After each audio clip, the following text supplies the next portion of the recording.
H&N Digital Center, wanting to get started with some breaking news from the nation's capital. That's right. Ukrainian President Volodymyr Zelenskyy is meeting with President Biden at the White House. Here's a portion from their joint press conference moments ago.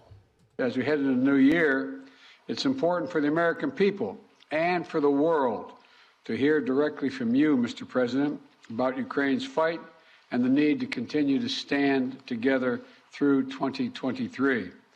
This visit also falls on the 300-day mark of Russia's brutal invasion of Ukraine.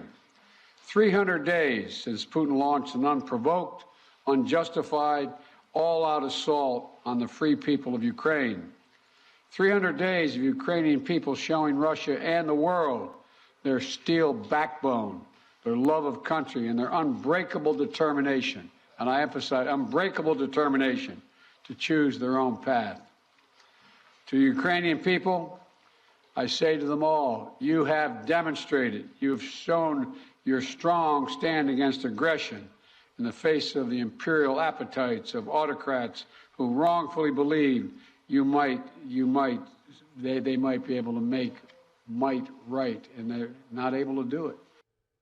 And for more on this significant meeting, let's bring in Hawaii News Now White House correspondent John Decker. John, thank you very much for joining us. Now, this is Zelenskyy's first international trip since Russia invaded Ukraine. What does he hope to achieve in Washington? Well, what President Zelenskyy did upon arriving here at the White House and having a very long meeting in the Oval Office with President Biden is to express his gratitude, his thanks to President Biden, to Congress, and to the American people for all of the support that they have given Ukraine since the beginning of this war back on February the 24th. And to that end, that support is continuing. President Biden today, Mark, announcing a $2 billion security assistance program, included in that a battery of Patriot missiles. And this is something that President Zelenskyy has been asking for literally months. It will be very helpful in terms of dealing with the barrage of Russian missiles which have been rained down on Ukrainian territory for the past few months. So that's a big part of it. And of course, later tonight, there will be a meeting of Congress, a joint session. President Zelenskyy will address Democrats and Republicans in the House chamber to express his gratitude there, and also tell them that security assistance needs to continue. It needs to continue for the foreseeable future so that Ukraine can ultimately win back the territory that is taken from them by the Russian military. And John, there are so many different aspects to this visit, you know, the significance of him traveling. Describe the security measures used to protect Zelenskyy on his travels.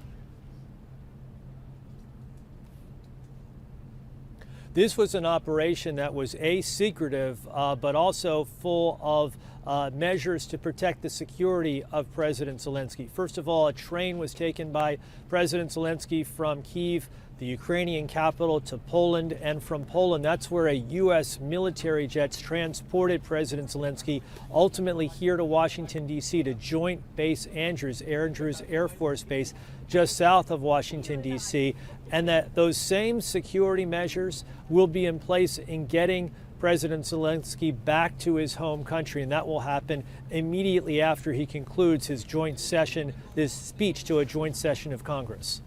And John, we talked about the missiles and the weapon support that Zelenskyy has been seeking. What's included in the $2 billion security assistance package headed to Ukraine?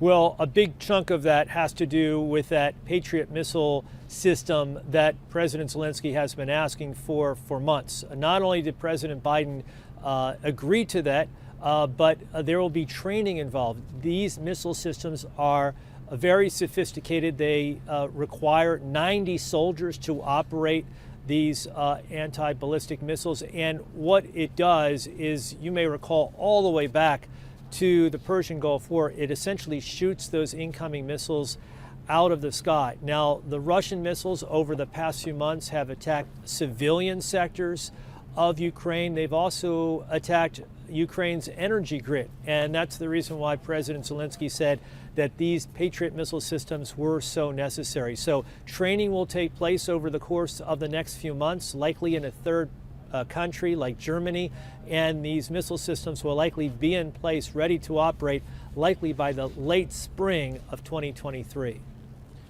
As always, really appreciate your insight. John Decker, Hawaii News Now White House correspondent. Mahalo nui for joining us. John,